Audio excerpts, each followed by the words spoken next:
Olá, eu sou o Dr. João Paulo Lomelino, sou oftalmologista no Rio de Janeiro, especialista em retina, e hoje eu estou te convidando aqui para assistir a minha live que eu fiz no Instagram. Eu tenho uma live semanal que chama Live Nossa Visão. Hoje eu vim te mostrar aqui um desses episódios e eu quero que você acompanhe. É um vídeo um pouquinho maior, mas é legal, que tem bastante interação, e se ficar alguma dúvida, por favor, deixa nos comentários que eu vou ter o maior prazer em responder. E aí, gente, tudo bem? Boa noite, sejam bem-vindos. A Letéia tá direto de Portugal, é isso mesmo? Tá de Portugal? Que legal, gente. Sejam bem-vindos para a live Nossa Visão. E essa semana, um tema muito legal. Muito legal. Eu resolvi solar, porque no final eu vou solar também. Que hoje eu não vou conseguir cantar, não. Que eu tô me recuperando de um Covid. Pois é. Tô me recuperando aqui, tô indo bem, tranquilo. Pouco sintoma, só tosse. Se eu começar a tossir aqui, fiquem tranquilos, não passa pela internet, tá? Então, hoje a gente vai falar sobre o tema da semana, tá? Que foi o tema mais pedido também, né? Algumas pessoas me ligaram, mandaram no direct, mandaram um vídeo, né, do Thiago Leifert e da Diana Garbin, que falaram sobre o caso de retinoblastoma da lua, né? E o que acontece, gente? Esse vídeo ele não tem só esse significado, né, de falar sobre essa doença, que é importante, etc.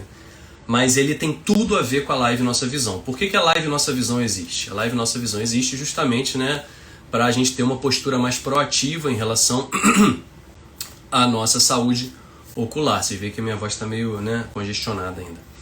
Para a gente ter uma postura mais proativa, porque é assim que a gente vai prevenir, né? É assim que é o melhor jeito da gente cuidar da nossa visão, é prevenindo, né? Conseguindo, tendo a informação, fazer uma consulta, por exemplo, com um oftalmologista, com um médico oftalmologista, mesmo sem sentir nada. É um negócio que eu sempre falo que é importante, pelo menos aí uma vez por ano, tá? Quando tiver tudo normal, talvez dá um tempinho maior, mas tendo sempre um oftalmologista de confiança, né, para justamente cuidar da saúde e não só ficar numa postura reativa, como a maioria das pessoas tem, infelizmente, que é quando tem o problema, quando tem o desconforto, quando tem a diminuição da visão, procura o oftalmologista, né? E aí, esse vídeo que eles fizeram teve uma repercussão enorme sobre um tema que a gente fala muito pouco, até porque é uma doença muito rara, que é o retinoblastoma.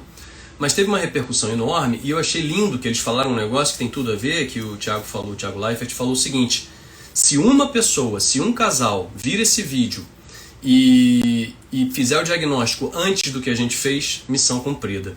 E eu acho que isso mostra a importância da informação, a importância, o que um médico, por exemplo, estou vendo que tem vários colegas médicos aqui entrando, a importância do nosso conteúdo, a importância da gente passar a informação.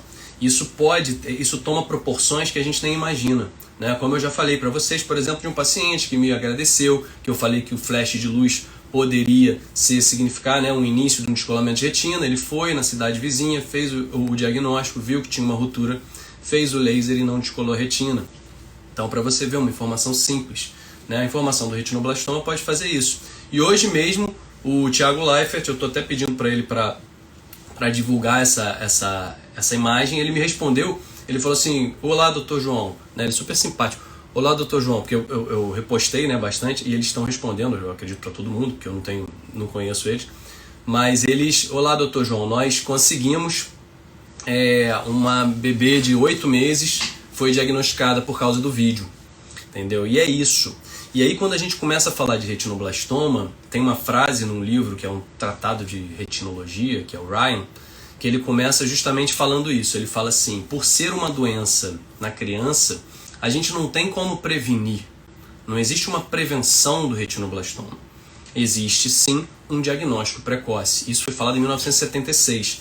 E essa realidade ela não mudou muito até hoje, tá? O que a gente tem de melhor para o retinoblastoma é o diagnóstico precoce. Porque com o diagnóstico precoce, com menor proliferação do tumor, menor disseminação, você consegue ter tratamentos mais conservadores em relação à visão e, claro, sempre focando na vida, né? Focando na vida do paciente. Por isso que é muito importante a informação sobre o retinoblastoma. E eu, mais uma vez, venho aqui, já falei com eles pessoalmente, já mandei mensagem, já repostei, agradecer, porque eu acho que isso foi um ato que poucas pessoas conseguiriam num momento tão difícil.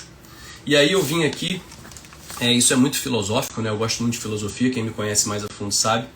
E aí eu também estou colocando justamente para colocar nas lives nossa visão, eu quero colocar sempre um pensamento estoico, tá? Do estoicismo, com esse livro aqui, que é o Diário Estoico, que eu acho que vem muito a somar para nós médicos, para você, qualquer pessoa, tem muito a somar com esses pensamentos. Eu vou começar com esse pensamento e depois a gente começa um pouquinho a falar mais sobre o retinoblastoma. Então hoje eu posso dizer aí que talvez eu seja o melhor cavaquinista, oftalmologista que curte estoicismo, né, nas redes sociais, na Barra da Tijuca, né? Então, isso aí realmente é bem específico, né? Difícil ter alguém. Mas aqui, ó, quando sentires a iminência de um acesso de raiva, esse é o do dia 1º de fevereiro, que é hoje. A iminência de um acesso de raiva, tem em mente que se enfurecer não é sinal de virilidade. Gentileza e civilidade, por outro lado, são mais humanos e, portanto, mais viris. Um homem de verdade não se entrega à raiva e à insatisfação. E uma pessoa assim tem força, coragem e resistência, ao contrário dos irritados e queixosos. Quanto mais um homem se aproxima de uma mente calma, mais próximo ele está da força. Marco Aurélio, Meditações. Então é com esse pensamento que a gente começa, né? Lembrar sempre de pensar. A raiva é uma armadilha pra gente. Quem tem filho sabe disso. Ontem mesmo eu deveria ter lido isso, porque eu fiquei com muita raiva, quase estourei, mas consegui me segurar. Vamos falar então sobre o retinoblastoma, que é um câncer. E vocês sabem o que é um câncer? O câncer, ele é uma proliferação de células de forma desordenada. Tá? Uma célula sofre uma mutação e começa a se proliferar. E aí começa a gerar aquele tumor, né? Começa a vir a partir dessa célula que começa a fazer muita proliferação. E o que acontece no câncer?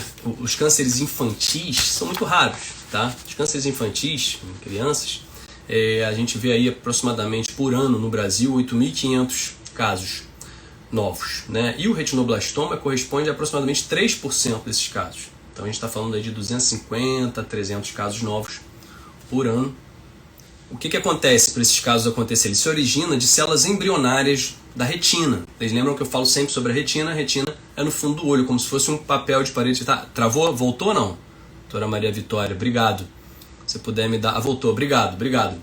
Então a retina é a parte do fundo do olho, como se fosse um papel de parede no fundo do olho. Eu falo dela direto, né? A minha especialidade dentro da... Tá picotando, né? Poxa vida. Será que a minha internet tá... Voltou aí? Bom... A retina, ela é a minha especialidade dentro da oftalmologia, é de retina, retina cirúrgica. A retina, né, é o que realmente capta a luz e vai transformar essa luz em impulso nervoso e levar via nervo óptico para a gente enxergar lá no cérebro, tá? E aí as células embrionárias da retina, que são os retinoblastos, né? Quando tudo que a gente fala de blasto é de célula embrionária, tá? Então por isso que é retinoblastoma. Podem ter uma mutação. E isso pode ser tanto de forma hereditária, né? Tá? Uma forma hereditária, herdada, como também uma forma esporádica. Tá? E aí você tem então, aproximadamente, resumindo, tá? 60% dos casos são unilaterais, isso é, esporádicos, e 40% dos casos bilaterais. Tá? Não necessariamente o fato de ser unilateral, por mais que seja muito dito, não necessariamente quer dizer que seja esporádico. Pode ser também hereditário e ser unilateral, mas é mais raro. Tá? 90% dos casos hereditários são bilaterais. E o que acontece? Existe o primeiro gene que foi clonado em relação a um tumor, né, que é o gene RB1, foi o gene justamente que é responsável, a alteração, né, nesse gene é responsável pela formação do retinoblastoma. Esse gene está no cromossomo 13, tá? Então uma mutação dele no cromossomo 13 pode causar, o que ele é responsável, esse gene? Ele é responsável pela supressão dessa formação do tumor, do câncer. Tá? Essa formação é suprimida pela atividade normal desse gene. Só que aí quando você tem uma mutação em um dos alelos, que aí pode ser herdada por herança dominante, não sei se vocês lembram disso, é uma herança dominante com penetrância variável, aproximadamente 40% dos descendentes. Tá? Então, por essa herança, quando você tem um alelo alterado, basta uma mutação, que a pessoa adquira uma mutação durante o processo de desenvolvimento da retina para que se forme o câncer, para que se forme esse tumor. Enquanto que nos casos que não são hereditários, você não tem essa herança, não tem esse alelo já alterado. Então você precisa da mutação nos dois, depois de nascer. Essa mutação depois de nascer, ela é muito mais provável que ela seja unilateral, né, do que ela acontecer bilateralmente. No caso que é hereditário, como você já tem essa mutação em um dos alelos em todas as células do corpo, e isso faz inclusive com que você tenha uma predisposição à formação de outros tipos de tumores, que sempre tem também, é descrito na literatura, o segundo tumor, tá, do retinoblastoma tem que ser acompanhado, casos bilaterais, casos hereditários têm que ser acompanhados, justamente porque existe um risco maior de tumor, por exemplo, osteosarcoma, que eu vou falar, a gente vai fazer uma live com o Dr. Marcelo sobre o osteosarcoma, que ele é excelente no tema, e tem o pinealoma, que é o que chamam de retinoblastoma trilateral, tá? Que é no meio do cérebro, que não é uma metástase, tá? É simplesmente uma predisposição à formação de tumores, tá? Pelo paciente que tem essa mutação em um dos alelos do RB1, tá? Então, resumindo, né, a gente tem então uma forma esporádica e uma forma hereditária, tá? Como que a gente percebe o retinoblastoma? Isso vocês devem ter visto. É muito importante, né? O diagnóstico ele é fundamental, que nem eu falei, o diagnóstico precoce é o que vai fazer toda a diferença no tratamento. Então a primeira coisa que a gente percebe é a leucocoria. O que é a leucocoria? Deixa eu ver se eu consigo mostrar. Até tentei tirar aqui uma foto. Ah, que pena, eu fiz uma foto, mas... Cadê? Pior que essa eu perdi. Aqui, será que entra? Poxa, eu acho que não vai entrar bem aqui. Ah, foi, ótimo. A leucocoria. O que é leuco? Leuco é branco, tá? Leucócitos, glóbulos brancos. Cito é célula, leucocito, células brancas, tá? Leucocoria. O que é coria? O que é uma discoria? É uma alteração na pupila. Então, leucocoria, pupila branca. Quando você vê uma pupila branca, é uma possibilidade de retinoblastoma. É a mais comum? Não, não é a mais comum, tá? Você tem inúmeras causas de leucocoria. Isso é visto, né? Pode ser visto num bebê, numa criança, até criança de 1 ano, 2 anos, 3 anos. E o que pode ser? Pode ser, por exemplo, catarata congênita. Tá? Uma catarata, uma opacificação do cristalino, que é aquela lente que fica logo atrás da pupila, vai fazer também uma leucocoria, tá? Um descolamento de retina por retinopatia da prematuridade pode fazer também uma leucocoria, tá? A doença de Coates é outra doença que é um diagnóstico diferencial de retinoblastoma, que é uma alteração vascular, de proliferação vascular, com muita exudação, tá? Com muito exudato branco lá atrás na retina. É uma causa de leucocoria. Ah, doutor, eu fiz uma foto do meu filho com um flash e aí saiu, ele tá meio de lado assim. Aí percebam só essa situação. Tá meio de lado, e aí no olho direito, de onde veio o flash, eu vi que o reflexo é branco. No outro olho tá vermelho. Leva no oftalmologista? Leva, claro que leva, tem que levar. Mas sabe o que pode ser? Pode ser uma coisa normal. Pode ser o nervo óptico. Quando o reflexo é do nervo óptico, faz uma pseudo, assim, né? Faz como se fosse uma leucocoria. Você vê esse reflexo. Então assim, meu Deus, vi leucocoria, vou sair correndo, vou começar a ficar desesperado porque tem alguma coisa. Não, às vezes é normal, tá? Dependendo do ângulo que você pega, pode ser normal, tá? Vítreo hiperplásico primário, tem algumas outras doenças que podem causar leucocoria. Granuloma por toxocara, tá? Que aí é uma uveíte, uma coisa infecciosa, pode causar leucocoria. Um coloboma, tá? Que é uma malformação, uma diminuição do fechamento ali embrionário, pode causar um nervo enorme que talvez possa fazer uma leucocoria. Então não é sempre retinoblastoma, mas é um importante sinal. Qual outro sinal que é muito importante? O estrabismo. Ah, então se tiver estrabismo é retinoblastoma? Não, estrabismo tem um monte de causa, inclusive grau alto. Pode ser também alteração muscular, tá? Alteração, disfunção muscular. Pode não ter nada, o fundo de olho pode estar normal e a criança ter estrabismo. Tem que ser levado ao oftalmologista, ao médico oftalmologista, de preferência um oftalmopediatra. E eu aqui gostaria de, inclusive, ressaltar que eu não sou oftalmopediatra, tá? Mas que eu acho que é importantíssimo a gente divulgar esse tipo de informação, tá? A informação, ela justamente serve para a gente prevenir, para isso chegar na maior quantidade de pessoas possível, né? Então, estrabismo, leva no oftalmopediatra. Tá tortinho? Leva no oftalmopediatra. Ah, mas eu achei que tá e o pai achou que não tá. Leva. Vamos tirar a dúvida. Muitas vezes não tá, não. Existe uma coisa chamada pseudoestrabismo, tá? Que é, por exemplo, pelo formato da pálpebra. Deixa eu tirar aqui a imagem. Pelo formato, por exemplo, se você tem a pálpebra mais fechadinha aqui, ó, parece que o olho tá para dentro, entendeu? Aqui, ó, parece que tá para dentro agora. Isso pode ser um pseudoestrabismo, entendeu? E na verdade tá certinho. Uma técnica de ver certinho se tem desvio ou não é botar uma luz, jogar uma luz, que é o que a gente chama de exame de Hirschberg, tá? Você joga um foco de luz e você vê se o pontinho tá centrado nas duas pupilas, tá? O que é a pupila? Vocês lembram? É aquela areazinha redondinha no meio da íris. Se estiver centrado ali, ótimo, maravilha, mas... E principalmente, né, eu tô falando aqui, se estiver centrado ali, e aí, então não preciso ir? Tem que ir, tá? Tem que ir no oftalmologista no primeiro ano de vida, tá? Eu vou falar sobre isso ainda, sobre diagnóstico, a gente vai falar um pouquinho. Outros sinais de baixa de visão.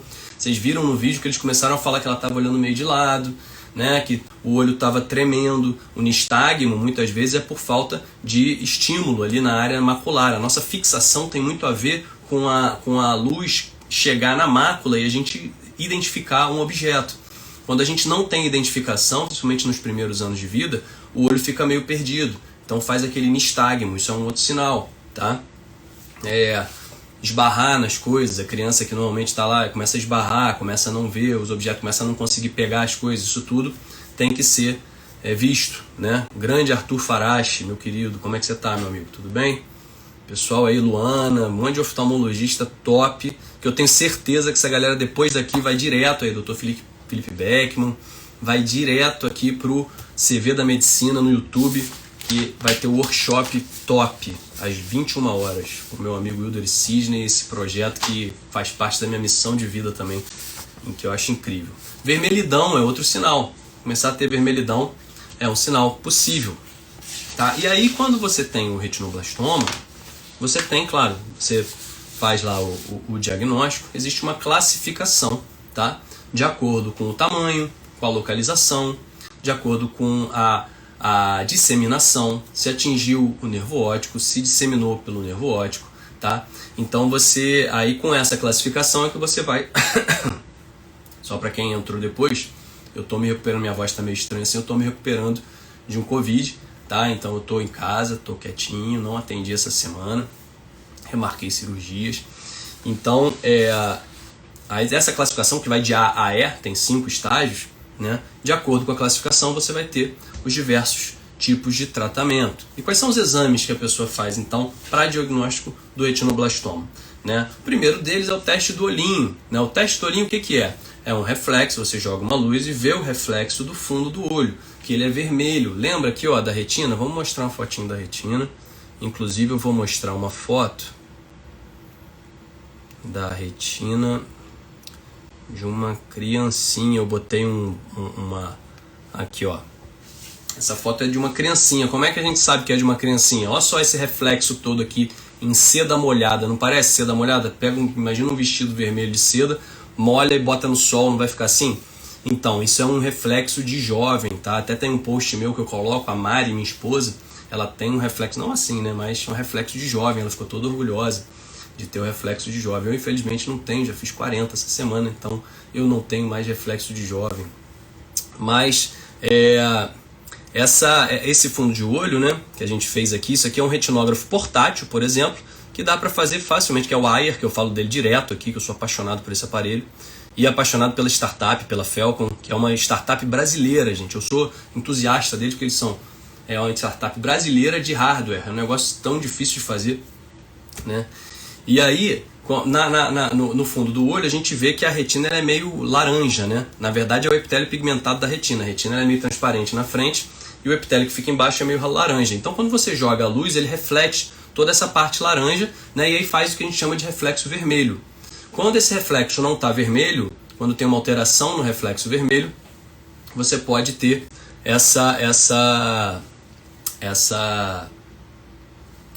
você pode ter pode ser por retinoblastoma, por catarata congênita, descolamento de retina, né, e tudo aquilo que a gente falou, certo? Então aqui é a foto do fundo do olho, deixa eu parar de compartilhar, tá? Outra coisa que é importante, né, aí você vai ver no retinoblastoma, eu não fiz a foto aqui, esqueci de fazer um print de uma foto de um retinoblastoma, tá? Eu nunca tirei uma foto de um retinoblastoma, não, o único retinoblastoma que eu vi na minha vida foi na residência, não é uma coisa fácil da gente ver, tá? Eu vi lá na UF um retinoblastoma, mas foi diretamente encaminhado, tá?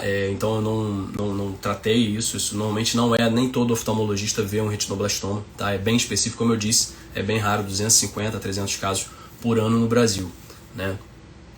E aí você pode fazer uma ultrassonografia para ver o acometimento, pode fazer uma ressonância magnética, e tem uma coisa importante, porque quando a gente pensa no retinoblastoma como essa forma hereditária, né, que tem já uma mutação em um dos alelos e que aí qualquer mutação no outro alelo pode causar o tumor, é importante não fazer a tomografia computadorizada, que tem altas doses de radiação que pode estimular a mutação, né? Tanto que o tratamento com radioterapia não é indicado no retinoblastoma. Aqui, ó, a doutora Tiana, que foi residente lá no Hospital da Lagoa quando eu era staff, incrível, sabe tudo de oftalmopediatria. O mais importante do rastreio infantil oftalmológico é a ambliopia, exatamente, fiz uma live sobre ambliopia, Tiana, recentemente, pô, top, eu acho que é exatamente isso. A ambliopia é muito comum, por exemplo, estrabísmica, a gente falou sobre isso, as causas de estrabísmica, anisometrópica, privação, né? Porque é justamente o olho preguiçoso, vocês lembram? Eu falei do olho preguiçoso, acho que tem 2 semanas, mais ou menos, tá?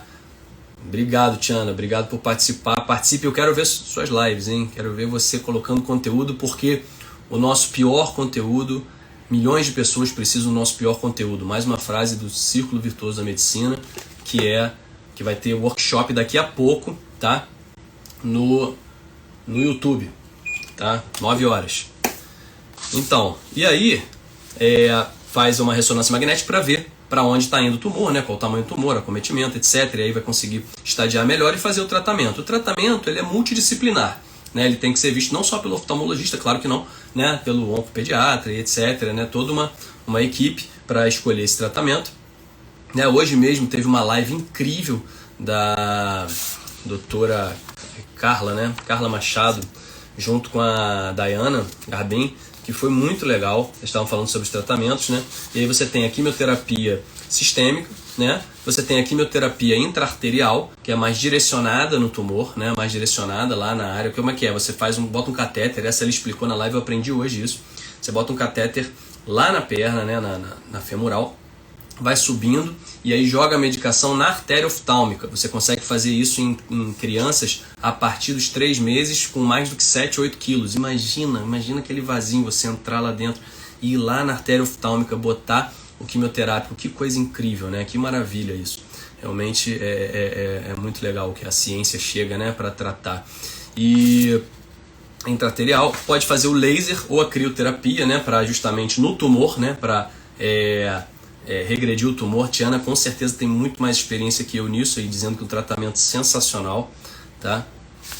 E o outro tratamento, o laser, né, o crioterapia com gelo, né, tudo que for crio é gelo, tá? Então crioterapia a gente faz, por exemplo, em cirurgia de retina, a gente faz com gelo ali também em alguns casos, tá? Com crio, e o laser também para queimar o tumor, tá? A quimioterapia dentro do olho, a gente falou, acho que foi semana passada, semana passada a gente falou sobre o Círculo Virtuoso da Medicina. Semana retrasada a gente falou sobre injeção intravítrea, tá? Do mesmo jeito você pode fazer injeção de quimioterápico, e a doutora Carla estava até falando, a doutora Carla Machado estava falando sobre a possibilidade que é muito comum de fazer intraarterial e quimioterapia intravítrea, né? Para fazer, eu lembro que tinha uma técnica que a gente utilizava, eu apresentei uma técnica de Arai, né? Que era do Arai, que era a triancinolona sandwich technique, que era do professor Raul Viana, que pediu para eu apresentar lá na Unirio, que aí a gente fazia a injeção por fora e por dentro. É como se fosse uma sandwich technique, só que com quimioterapia. Eu fiz essa analogia, é minha, tá? Puramente minha, não tem nenhuma... Se falar assim, não, mas ninguém nunca falou, realmente, eu só tô viajando aqui pra gente pensar. É como se pegasse dos dois lados, das duas possibilidades, tá? Tanto por dentro do olho quanto por fora, e pegasse tumor dos dois lados, tá? Bem interessante. Outra possibilidade é braquiterapia, tá?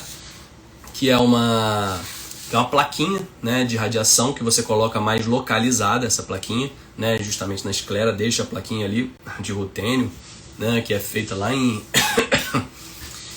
em Ribeirão Preto, né, Tiana? Você tá ainda em Ribeirão, né, que fazem de rutênio. Eu acho que é o Rodrigo Jorge que faz lá, que é incrível. A radioterapia externa não usa justamente por causa dessa possibilidade das mutações causarem, né, piora, causarem novos tumores em outros sítios, né? Quando não tem retina saudável, né, então imagina, você tem lá uma proliferação na retina até que chega um momento que você não tem mais retina saudável. Aí às vezes o melhor mesmo, tá, para a sobrevida da criança, quando você não tem mais possibilidade que aquele olho vai enxergar, é a retirada do olho. E isso é um fator muito interessante que eu achei o máximo que nesse tratado de retina do Ryan, ele trata sobre a parte psicológica dos pais em relação à possibilidade de retirada do olho, né? Como é importante, como é importante a parte humana da medicina, né? Como imagina você virar para os pais e falar assim, olha, a gente vai ter que retirar o olho. Isso não pode ser dito por um robô, isso não pode ser dito puramente tecnicamente, falar isso, entendeu? Isso é importante que você tenha empatia, que você consiga mostrar, por exemplo, uma coisa que o livro pede, eu achei isso o máximo, o livro fala assim, ó, mostrar exemplos de pessoas que fizeram a enucleação no início da vida e que hoje tem próteses perfeitas e que ninguém percebe, tá? Porque existe um estigma muito grande, né, em relação ao olho, mas muitas vezes com um acometimento mais extenso, quando a gente pensa em tirar o olho, a gente está pensando na sobrevida, né? Então assim, existem situações em que realmente são necessários, né? E a vida é sempre mais importante, né, do que a visão, claro. A visão é muito importante, mas se for o caso, né? E é uma doença que ela então, isso é um negócio muito legal, porque ela é uma doença extremamente curável quando ela está dentro do olho, tá? Até esqueci de falar um negócio que eu acho interessante, que é um dos tumores que a gente não faz biópsia, né? Você não precisa biopsiar para ver. O diagnóstico é clínico, tá? Você viu na criança, viu lá o aspecto e você vê. O retinoblastoma não precisa fazer uma punção, não precisa mandar para biópsia, não precisa confirmar o diagnóstico histopatológico, tá? E aí quando você tem essa doença dentro do olho, e ela tem várias formas de se disseminar, tá? Pode ser justamente para dentro do vítreo, com o que a gente chama de sementes, né? Pode ser também para a corrente sanguínea.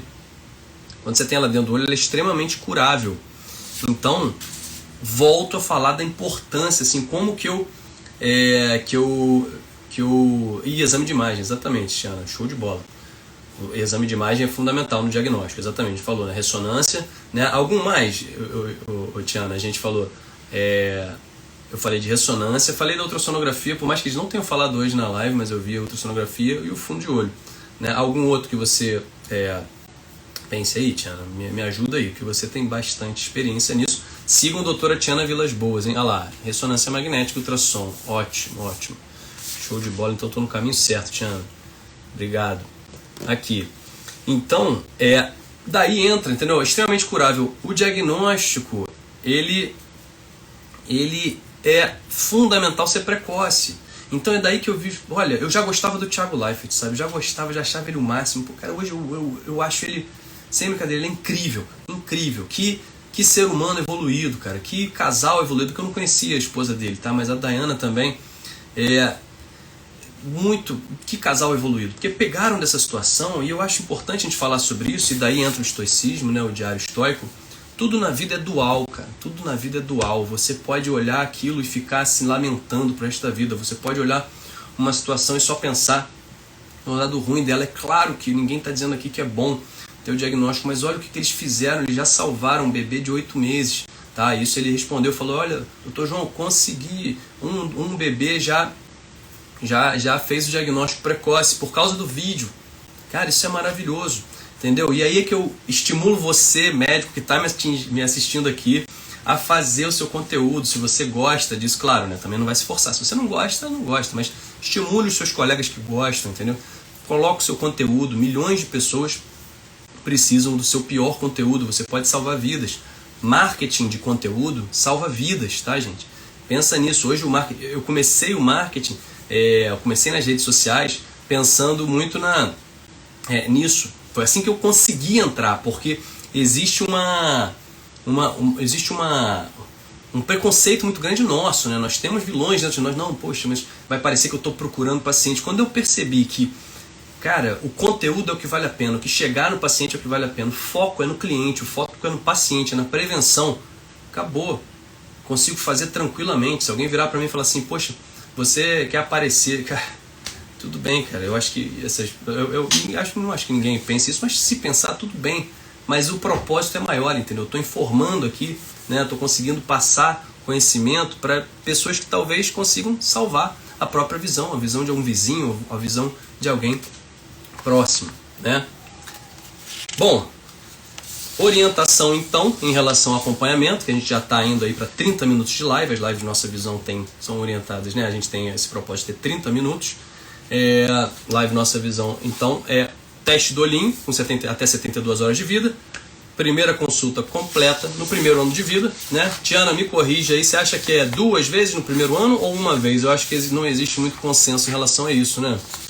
Então, assim, eu vejo que teste do olhinho, o pediatra fazer o teste do olhinho a cada 3 meses, né? 3 vezes por ano, né? Que isso é dito, e qualquer alteração encaminhar para o oftalmologista, mas no primeiro ano, independente de ter qualquer alteração ou não, com um exame normal, fazer um acompanhamento. O pediatra mesmo, você que é pediatra que está assistindo isso, encaminha o seu paciente para o oftalmologista. A Sociedade Brasileira de Oftalmopediatria sugere entre 6 meses e 1 ano uma consulta completa. Excelente, acertei de novo, muito bom. Então, parabenizar, tá? A Dayana Garbim, o Thiago Leifert, a doutora Carla Machado, que eu vi hoje. Eles vão fazer várias lives. Essa live está gravada no perfil da Dayana, tá? Garbim. E é isso, eu vou tentar então agora. Bom, a dica prática é essa, né? Fazer essas consultas, né, no primeiro ano de vida, independente de fazer lá. O Galdino, que também é oftalmopediatra, está aqui. Obrigado, Galdino, pela tua presença. Importante repetir o teste do olhinho, né? Porque pode não ter no início e aí repete, tem alteração, pode ter alteração, tá? Então não é só fazer uma vez e acabou. E depois uma consulta entre 3 e 5 anos, não é isso, gente? Vocês que são oftalmopediatras, eu vi nesse informe que a SBOP e o CBO colocaram, que está até lá no feed, que tem toda a regulamentação. Interessante, importante eu ter lembrado disso. Diagnóstico precoce é fundamental, o diagnóstico certo é fundamental, o início de tratamento é fundamental ser precoce, justamente para a gente ter mais cura. Então, gente, nada de ficar tentando fazer, a doutora Fabiola aí também, oftalmopediatra, incrível, entrando agora, nada de ficar fazendo tratamento alternativo, gente, pelo amor de Deus. Levem seus filhos em médicos oftalmologistas. Se tiver alguma alteração, procurem a orientação médica, procurem quem realmente está atualizado para fazer o melhor pelo seu filho, tá? Olha lá, o doutor Felipe Galdino gosta de orientar anual, né? Primeiro ano de vida, depois no segundo, depois no terceiro. Acho legal também, eu faço isso com as minhas filhas, né? Inclusive esse fundo de olho aqui que eu coloquei, né? Que é aquela foto do Ayer, é da Larinha com 2 anos, tá? Esse aqui é o fundo de olho da Larinha com 2 anos. Aí, ó, Tiana, viu? Encontro de professor e aluno. Fabiola, Tiana está arrasando na oftalmopediatria. Me deu várias informações aqui incríveis. Eu vou chamar vocês pra gente fazer uma live. Vou ter que fazer uma live com o pessoal da oftalmopediatria. A Monique também me ajuda sempre, mas ela não tá aqui ainda, mas vai ver gravado. Gente, eu vou tocar rapidinho, porque às 9 horas, e aí esse é para todos os médicos, vocês estão aqui, 9 horas, olha, Diana, linda, né? É do Ayer, tá? Da Felcom, que eu sou apaixonado por essa empresa, né? Vocês sabem disso, eu já botei vários posts aqui. E às 9 horas, no YouTube, Círculo Virtuoso da Medicina, que eu tenho muita honra de ser professor desse curso, que é incrível, que fala sobre o foco no paciente, sobre a medicina focada no paciente, né, com mais calma, sem atender por volume. Vai começar um workshop médico com dicas valiosíssimas, tá? Claro, tem também o curso, né, no final do workshop, é claro que vai ter, vai falar sobre o curso, né, mas independente disso, se você mas eu não quero fazer o curso, vai lá ver que vocês vão ter dicas valiosíssimas. O conteúdo gratuito do CV da Medicina, do Círculo Virtuoso da Medicina, já é incrível, já transforma vidas. A gente tem que entender que a nossa vida está na nossa mão, tá? Se a gente não toma as rédeas, tem alguém com as rédeas já, entendeu? Então, pensem nisso, médicos recomendo, YouTube daqui a pouquinho. Vou continuar aqui, vamos ver se eu consigo continuar o solo com a minha caixinha. E aí a gente termina a nossa live. Deixa eu ver só se Eu tenho que me situar aqui, que eu peguei do meio, por quê? Calma aí. Calma aí. Deixa eu tirar. Vai ser com esse fundo de olho aí. Que é bom que se eu errar, vocês pelo menos estão vendo um fundo de olho bonitinho.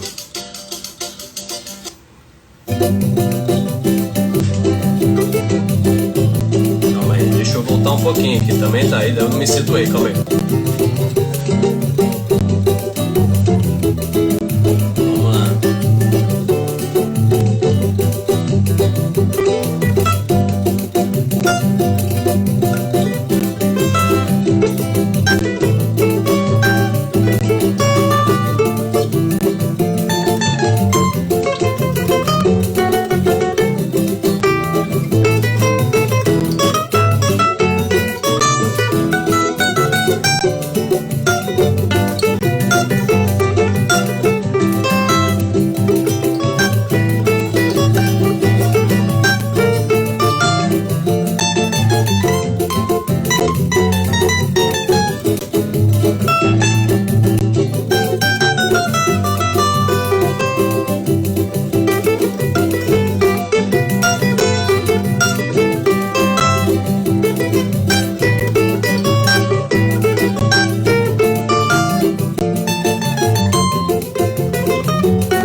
Gente, obrigado e até a próxima live. Vou treinar mais para fazer esse solo inteirinho para vocês aqui. Esse é o meu desafio desse ano, porque é engraçado, eu treino, dá tudo certo, mas na hora dá um nervoso, começa a tremer o dedo. É isso, eu acho que eu não poderia ser músico não.